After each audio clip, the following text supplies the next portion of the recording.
मैं आपको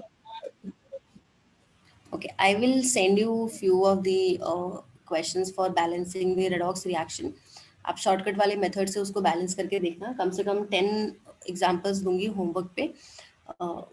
Google classroom में अपलोड करूंगी मैं. तो वहां से आपको क्या करना है, प्रैक्टिस करने हैं रेडॉक्स रिएक्शन के बैलेंसिंग की. ओके, नाउ नेक्स्ट टॉपिक है आपके पास equivalent wait.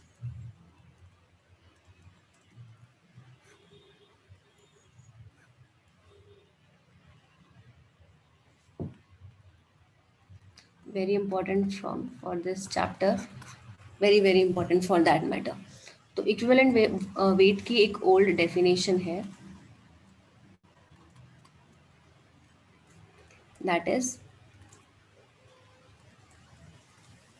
equivalent weight of any element or a substance is the weight which combines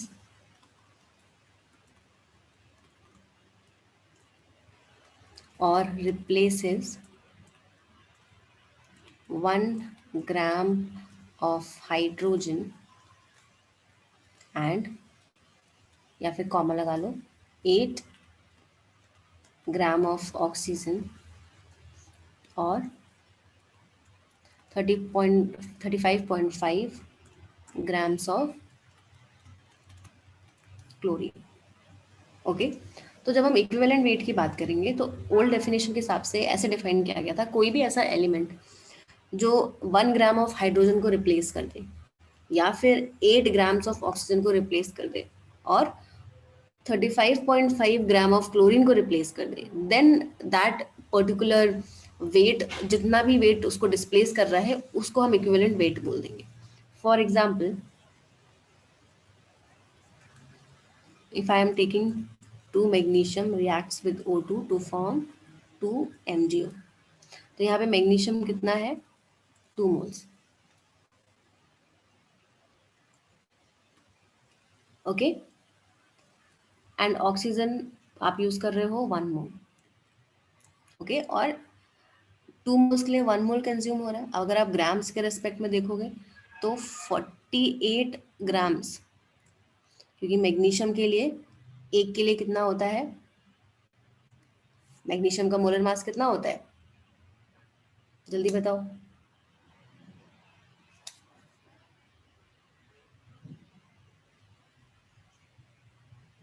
24. तो 2 के लिए कितना हो जाएगा, 48. और ऑक्सीजन को अगर मैं ग्राम्स के रेस्पेक्ट में यहाँ पे लिखना चाहूँ तो कितना आएगा, 32 ग्राम्स टोटल ग्राम्स के लिए. तो अगर 32 ग्राम्स ऑक्सीजन के लिए 48 ग्राम्स मैग्नीशियम लग रहा है, तो 8 ग्राम ऑक्सीजन के लिए कितना लगेगा, 48 by 32 into 8 which will be equal to 24/2. तो ये जो वैल्यू, जितना मैग्नीशियम ने जितना ऑक्सीजन को यहाँ पे डिस्प्लेस किया है, this is known as your equivalent weight of magnesium, और इसको हम कैपिटल ई से रिप्रेजेंट करते हैं. ऐसे ही अगर मैं एक और एग्जांपल ले लूँ, ये तो ऑक्सीजन के रेस्पेक्ट में हो गया. मान लो मैं ले रही हूँ zinc plus H2SO4 and it is giving you ZnSO4 plus H2. Okay, zinc का मोलर मास होता है 65.4. तो ये यहाँ से हाइड्रोजन को डिस्प्लेस कर रहा है और हाइड्रोजन यहाँ पे कितना फॉर्म हो रहा है, 1 mole. Okay, so all together 1 zinc जो है कितने हाइड्रोजन को डिस्प्लेस कर रहा है, 2 हाइड्रोजन को. तो अगर ग्राम्स के रेस्पेक्ट में मैं लिखना चाहूँ 2 ग्राम हाइड्रोजन, तो क्या हो जाएगा कि 2 gram hydrogen is replaced by 65.4 gram of zinc. Okay, so 1 gram of hydrogen कितना डिस्प्लेस करेगा, 65.4 divided by 2 gram of zinc. तो कितना, ये जो वैल्यू आई 65.4, ये क्या हो जाएगी अब, equivalent weight of zinc. Definition क्या था, equivalent weight of any element or a substance is the weight which combines या फिर रिप्लेसेस 1 ग्राम ऑफ हाइड्रोजन। तो यहाँ पे जिंक, अगर 1 ग्राम हाइड्रोजन को रिप्लेस करना चाहता है तो कितना जिंक लगेगा ग्राम्स में, that is your equivalent wait. ठीक है, तो ये किसके रिस्पेक्ट में हो गया, हाइड्रोजन के रिस्पेक्ट में हो गया। अब क्लोरीन के रिस्पेक्ट में देख लेते हैं। थर्ड डेफिनेशन क्लोरीन के रिस्पेक्ट में था, तो हमने रिएक्शन ले लिया, 2 aluminium reacts with 3Cl2 and gives 2AlCl3। तो हमको क्लियरली दिख रहा है कि 2 मोल्स ऑफ एल्यूमिनियम जो है उसके लिए 3 मोल्स ऑफ क्लोरीन लग रहा है। तो अगर मैं ग्राम्स के रिस्पेक्ट में बात करूं तो एल्यूमिनियम का फॉर 2 मोल्स कितना हो जाएगा, 54। तो 54 ग्राम्स ऑफ एल्यूमिनियम कंबाइन कर रहा है 3 इंटू क्लोरीन का, एक का मोलर मास कितना होता है 35.5। ओके, तो टोटल Cl2 का कितना हो जाएगा 71। Cl2 का मास कितना हो जाएगा 71। तो 71 3 इंटू 71 ग्राम्स के साथ कंबाइन कर रहा है, या फिर बोल सकते हो रिप्लेस कर रहा है। ओके, सो 35.5 ग्राम को कितना रिप्लेस करेगा, तो क्लियरली आपका आंसर कितना हो जाएगा। अच्छा, हमें इसके लिए देखना है, उल्टा कर दिया। अगर इतना क्लोरीन इतना एल्यूमिनियम के साथ कंबाइन कर रहा है तो 35.5 क्लोरीन कितना एल्यूमिनियम के साथ रिप्लेस करेगा, तो आपका आंसर कितना हो जाएगा यहाँ पे 54 into 35.5 divided by 3 into 71। Okay, इसको अगर सॉल्व करोगे, अगर फ्रैक्शन के रेस्पेक्ट में मैं लिखना चाहूँ तो हो जाएगा 27/3 and this is your equivalent weight of aluminium. Okay, so हमने क्या देखा कि कितना कोई भी सब्सटेंस 8 ग्राम अगर ऑक्सीजन को रिप्लेस कर रहा है, जितना ग्राम वो उसका इक्विवेलेंट वेट हो जाएगा। ऐसे ही अगर 1 ग्राम हाइड्रोजन को रिप्लेस कर रहा है वो उस एलिमेंट का इक्विवेलेंट वेट हो जाएगा। And for the case of aluminium, यहाँ पे क्लोरीन के लिए 35.5 ग्राम्स अगर हम क्लोरीन लेंगे तो वो कितना एल्यूमिनियम के साथ कंबाइन कर रहा है, that will be equivalent weight of aluminium. Does anyone have any doubt till here? मैं सॉल्व नहीं कर रही हूँ, मैं सिर्फ फ्रैक्शन में ही लिख रही हूँ ताकि आपको आगे समझ में आ जाए। अब ये सिर्फ उन्हीं के लिए है जिनके पास क्या प्रेजेंट हो, जो ऑक्सीजन के साथ कंबाइन कर रहा हो, या जो हाइड्रोजन को रिप्लेस कर रहा हो, या फिर क्लोरीन के साथ रिप्लेस कर रहा हो, या क्लोरीन को कंबाइन कर रहा हो। इसके अलावा आप कैसे फाइंड आउट करोगे? तो आप यहाँ पे अगर ऑब्जर्व करोगे हर केस में उस सब्सटेंस का जो इक्विवेलेंट वेट है वो क्या निकल के आ रहा है, 24 मोलर मास होता है मैग्नीशियम का, डिवाइडेड बाई 2।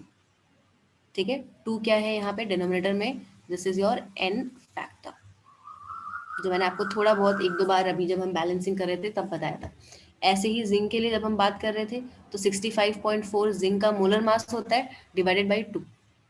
ओके, हाँ प्रशिष्टि, मास पता होना चाहिए सारे एलिमेंट्स का, कॉमन कॉमन का तो पता ही होना चाहिए। तो यहाँ पे भी 2 जो है वो एन फैक्टर है। और ऐसे ही आप एल्यूमिनियम का भी देखोगे तो 27 मोलर मास होता है एल्यूमिनियम का, डिवाइडेड बाई 3। 3 यहाँ पे क्या है, एन फैक्टर है। अब मैं आपको ये बताऊंगी कि एन फैक्टर कैसे कैलकुलेट करते हैं। तो उससे पहले यहाँ से मेरे को क्लियरली इतना समझ में आ गया कि मैं सारे एग्जाम्पल्स में से, कि अगर मैं एटॉमिक वेट को उसको डिवाइड कर दूं एक नंबर से जिसको हम एन फैक्टर बोलते हैं, तो वो हमको इक्विवेलेंट वेट दे देगा।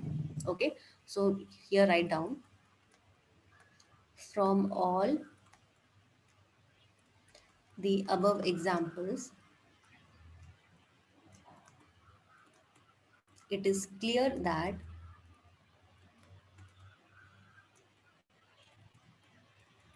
atomic weight is divided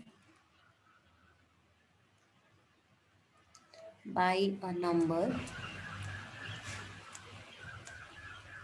and that number is known as n factor.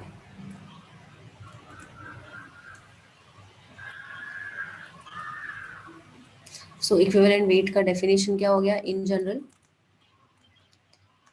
It is the ratio of atomic, अगर atom की बात हो रही है,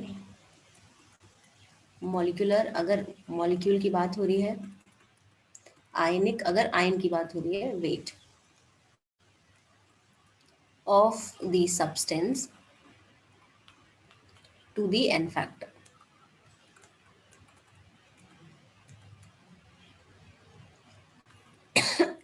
तो हम लिख सकते हैं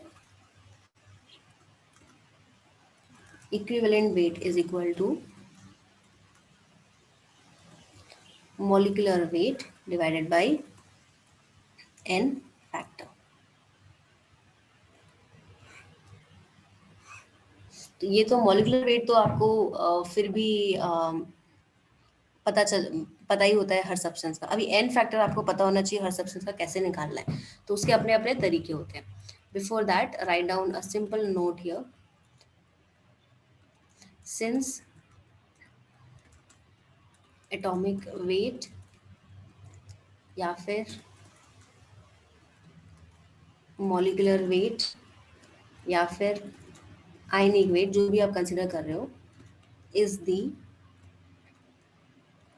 weight of 1 mole of a substance. हम जब एटॉमिक वेट निकालते हैं किसी भी सब्सटेंस का जो फिक्स्ड है, ऑक्सीजन का एटॉमिक वेट जो है 16 है, वो फिक्स है ना, मैटर नहीं करता कि आप 2 मोल्स ले लो 3 मोल्स ले लो, एटॉमिक वेट उसका फिक्स ही रहेगा। उसको मल्टीप्लाई कर दोगे मोल से तो टोटल वेट आ जाएगा। तो एटॉमिक वेट हमेशा हम डिफाइन करते हैं किसके लिए, for 1 mole of a substance. Hence n factor जो भी है is always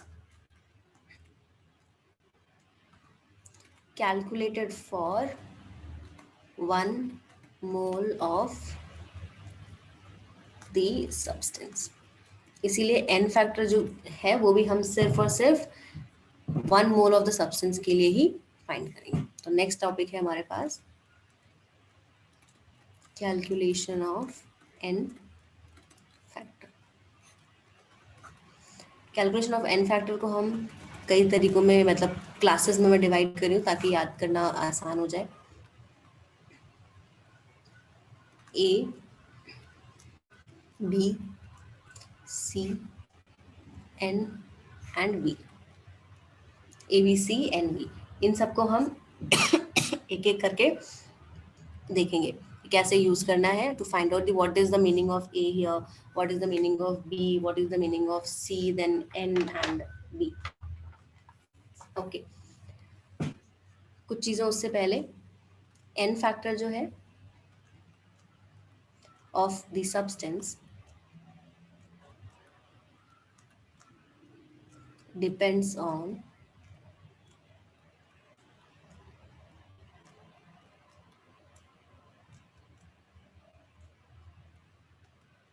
nature of the substance. Substance किस टाइप का है, एसिडिक है, बेसिक है, सॉल्ट है, उस पर डिपेंड करेगा कि एन फैक्टर क्या वैल्यू आने वाली है। ओके,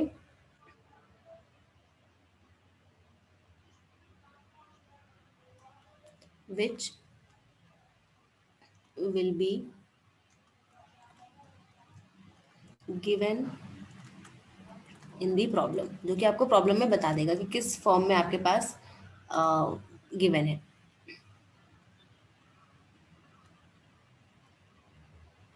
तो टोटली रिएक्शन पे डिपेंड करेगा या फिर सब्सटेंस पे डिपेंड करेगा।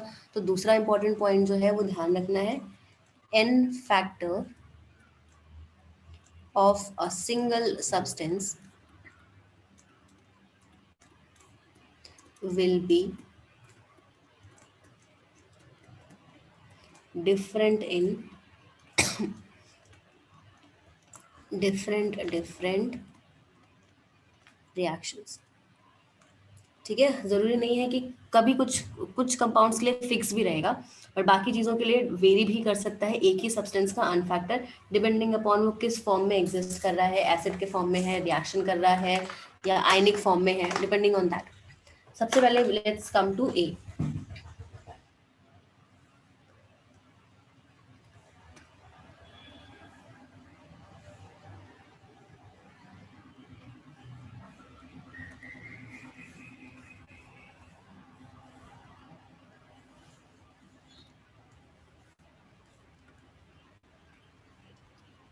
Okay, so n factor will be variable, depend करेगा आप कौन सा सब्सटेंस ले रहे हो। लेट्स टॉक अबाउट जो मैंने वहां पे स्टार्टिंग में ए लिखा, ए का मतलब है यहाँ पे एसिडिटी।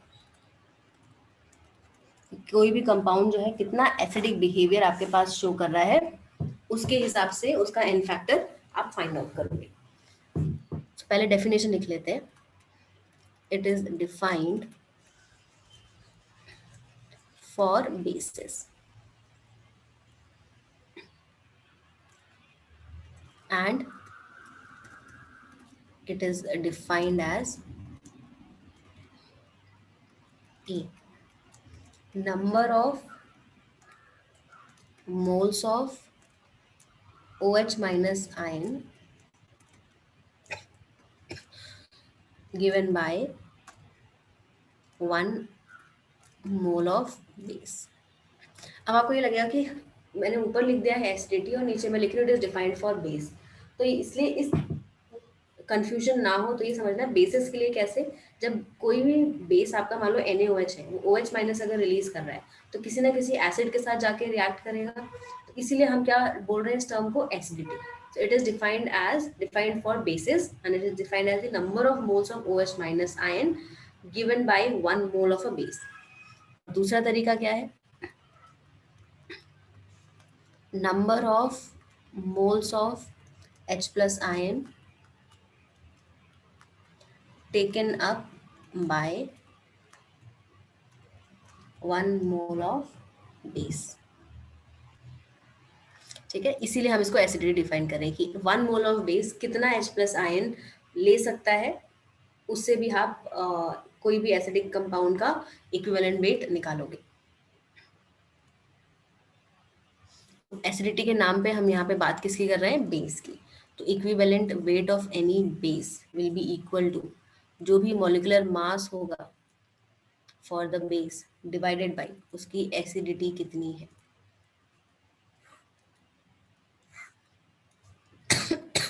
फॉर एग्जाम्पल अगर मैं NaOH ले लूँ तो आपको पता है वो ब्रेक होगा Na प्लस OH माइनस में, तो 1 mole of OH minus release कर रहा है, तो इसकी एसिडिटी कितनी हुई 1, मतलब एक H प्लस आयन के साथ जाके ये रिएक्ट कर सकता है। एसिड्स क्या होते हैं,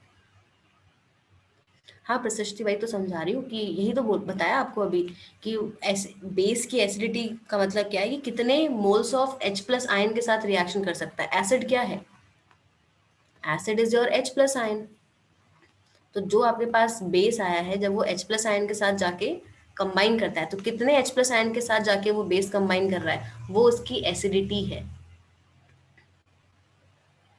समझ में आया।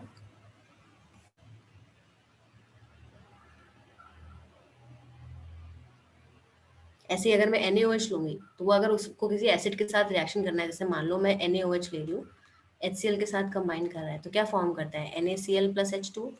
तो यहाँ पे ये जो OH माइनस है कितने H प्लस आयन के साथ जाके रिएक्ट किया कि उसने ये सॉल्ट फॉर्म किया, तो कितना है 1, तो इस OH माइनस आयन की एसिडिटी कितना है 1। बात समझ में आई अभी।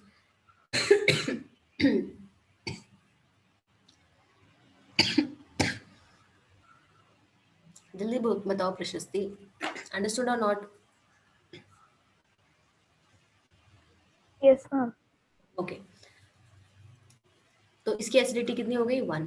तो अगर मुझे इक्विवेलेंट वेट निकालना है यहाँ पे फॉर दिस वन, तो आप क्या लिखोगे, जो भी मोलर मास आएगा NaOH का डिवाइडेड बाय,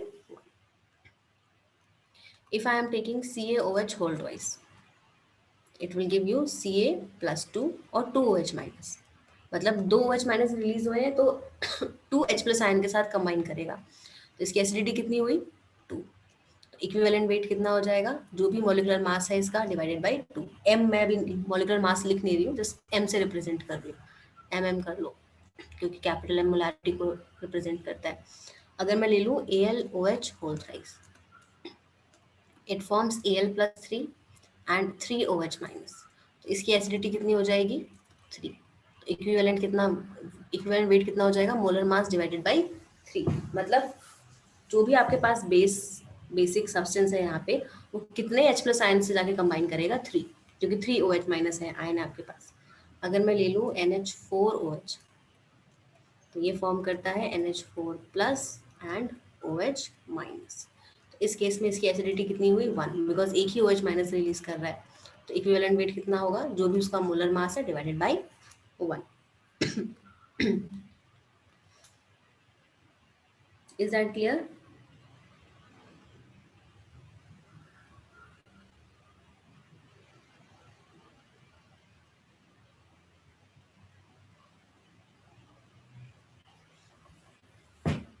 इक्विवेलेंट वेट निकाल लोगे अगर आपको ऐसे ही गिवन है NaOH का या CaOH whole twice, AlOH whole thrice या फिर NH4OH। तो अगर सिंपल सॉल्ट ये बेसिस आपके पास गिवन है तो उसकी एसिडिटी, अब यही कंफ्यूज नहीं होना है कि मैं बेस की बात कर रही हूँ, मैं एसिडिटी क्यों बोल रही हूँ, क्योंकि वो जो बेस है कितने एसिड से रिएक्ट करेगा, तो वो उस बेस की क्या हो गई acidity. So this is your first type of example. इसी में हम सेकंड टाइप ऑफ एग्जांपल की बात करेंगे, जिसमें आ जाएगा आपके पास ऑक्साइड्स। ऑक्साइड्स आपके पास बेसिस की तरह काम करते हैं। मेटल के ऑक्साइड्स बेसिक इन नेचर होते हैं, आपको पता होगा। CO3 2- कार्बोनेट्स हो, HCO3- मतलब बाइकार्बोनेट्स। एग्जाम्पल मैं यहाँ पे लिख देती हूँ ताकि कंफ्यूजन ना हो। कार्बोनेट्स मतलब क्या होता है, आपने 10th क्लास में पढ़ा होगा Na2CO3, और सोडियम हाइड्रोजन कार्बोनेट भी पढ़ा होगा NaHCO3। तो इसको बोलते हैं कार्बोनेट्स और इसको बोलते हैं बाइकार्बोनेट्स। ओके, तो ये हो गया आपके पास। किसी भी सब्सटेंस में अगर CO3 2- है तो they will be called as carbonates, और अगर HCO3- है they will be called as bicarbonates. तो ये सारे जो हैं आपके पास बेसिस होते हैं, ये सारे बेसिस होते हैं। अब जैसे let's say I am taking here Na2O, sodium का ऑक्साइड। ओके, उसका रिएक्शन, अब मैं इसको देख के नहीं सिंपली बता सकती कि इसकी बेसिसिटी कितनी है, क्योंकि इसके पास OH- आयन थोड़ी है। Na2O के पास OH- आयन है क्या, नहीं। तो मैं फर्स्ट वाले डेफिनेशन से इसका इक्विवेलेंट वेट तो नहीं बता सकती, तो मुझे इसको रिएक्शन करके देखना पड़ेगा। तो रिएक्शन आपको एग्जाम में गिवन रहेगा। तो Na2O को अगर आप रिएक्शन करा रहे हो H2SO3 के साथ, विच इज योर एसिड, तो ये कितने H+ आयन के साथ कंबाइन कर रहा है, that is going to give you यहाँ पे एसिडिटी। तो ये क्या फॉर्म करेगा Na2SO3। तो इस सोडियम ने कितने हाइड्रोजन को रिप्लेस किया यहाँ पे, H+ आयन को, 2H+ आयन को, और फॉर्म किया यहाँ पे वाटर। तो इसकी एसिडिटी कितनी हो गई 2। तो इक्विवेलेंट वेट कितना हो जाएगा, जो भी उसका मोलर मास होगा डिवाइडेड बाई 2। समझ में आया? एक और रिएक्शन, इसमें बैलेंसिंग का जरूरी होता है, रिएक्शन बैलेंस होनी चाहिए आपकी। अगर मैं ले लूँ मैग्नीशियम ऑक्साइड, अगर पहला नहीं समझ में आया दूसरा देखो। मैग्नीशियम ऑक्साइड को रिएक्शन करा रहे हैं हम H3PO4, ये एसिड है। H3PO4 आपके पास यहाँ पे एसिड है। It forms Mg3PO4 whole twice plus 3H2, और यहाँ पे आपके पास 2 मोल्स ऑफ यूज कर रहे हो आप हाइड्रोजन का। अब बताओ कि मैग्नीशियम जो है यहाँ पे भी क्या हो जाएगा 3। एक मैग्नीशियम यहाँ पे 3 मैग्नीशियम आप बोल सकते हो 6 हाइड्रोजन को रिप्लेस कर रहा है, यस और नो?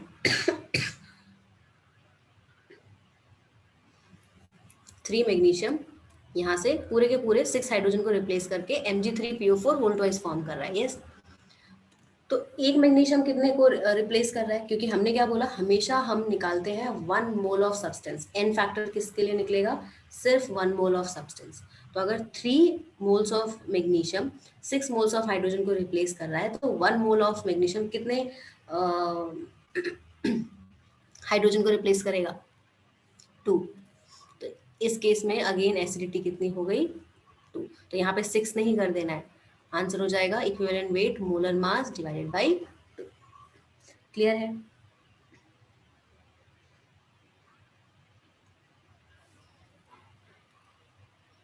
एक और एग्जांपल देखो, जैसे मैं ले रही हूँ CaOH होल ट्वाइस। अब CaOH होल ट्वाइस अगर इस फॉर्म में है, सिंपल फॉर्म में, रिएक्शन नहीं कर रहा है, तो आपको पता है एसिडिटी 2 हो जाएगी, molar mass divided by 2। But अगर ये रिएक्शन में इन्वॉल्व है, HCl के साथ रिएक्शन करके प्रोडक्ट फॉर्म कर रहा है CaOHCl और साथ में H2O। ओके, तो आप ये बताओ, इस कैल्शियम ने इस HCl में से कितने हाइड्रोजन को रिप्लेस किया? Tell me how much hydrogen is replaced here? एक कैल्शियम यहाँ पे कितने हाइड्रोजन को रिप्लेस कर रहा है? यस, गुड समर्थ, रेणुका, संप्रीता, 1, है ना, गुड। तो अब यही इसी केस में अभी हमने ऊपर देखा कि CaOH होल ट्वाइस की एसिडिटी 2 थी, बट इस पर्टिकुलर रिएक्शन की उसके लिए एसिडिटी कितनी हो गई? 1। तो इक्विवेलेंट वेट कितना हो जाएगा अब? Molar mass divided by 1। तो आपको जो यहाँ पे स्टेटमेंट लिखवाया था कि n factor for a single substance will be different in different reactions, तो अगर सब्सटेंस आपके पास अलग है तो उसी हिसाब से आपके पास n फैक्टर जो है वो वेरी करेगा। एक और एग्जांपल ले लेते हैं, जैसे मैं ले रही हूँ Na2CO3, उसको HCl के साथ रिएक्शन करके we are forming NaCl plus H2O plus CO2। Okay, तो बैलेंस कर लो रिएक्शन को, यहाँ पे होगा 2HCl 2NaCl H2O CO2, ठीक है। अब यहाँ पे बताओ, ये आपके पास बेस है, एसिड के साथ रिएक्शन किया हुआ है, तो जो सोडियम है यहाँ पे, या Na2CO3 पूरा कंपाउंड की अगर आप यहाँ पे बात करो, तो कितने हाइड्रोजन को यहाँ पे रिप्लेस कर रहा है to form NaCl? How many hydrogens are being replaced? Yes Sampada, good. बाकी लोग जल्दी से बताओ। Yes Renuka, good.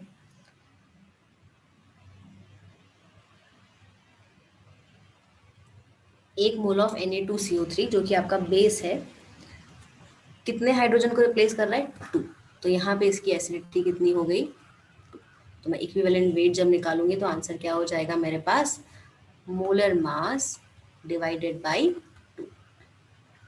आज की क्लास का लास्ट एग्जांपल, अगर मैं ले लूँ NaHCO3, that is a bicarbonate, these are also basic in nature, इसको रिएक्शन करा रहे हैं हम H2SO4 के साथ, so it is going to give you Na2SO4 plus 2H2O plus 2CO2।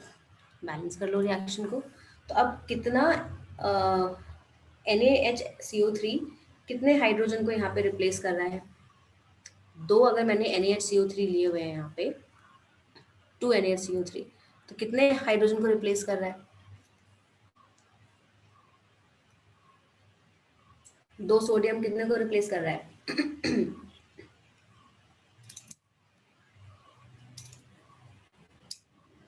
ध्यान से देखो, यहाँ पे दोनों के दोनों हाइड्रोजन रिप्लेस हो रहे हैं, नहीं हो रहे? दोनों के दोनों हाइड्रोजन रिप्लेस हो रहे हैं, और कितना NaHCO3 रिप्लेस कर रहा है उसको? 2। तो 1 मोल ऑफ NaHCO3 कितने हाइड्रोजन को रिप्लेस करेगा? 1। तो यहाँ पे अगेन आपके पास एसिडिटी कितनी आ गई? 1। तो इक्विवेलेंट वेट कितना आ जाएगा? जो भी मोलर मास है उसका डिवाइडेड बाय 1। बात समझ में आई या नहीं?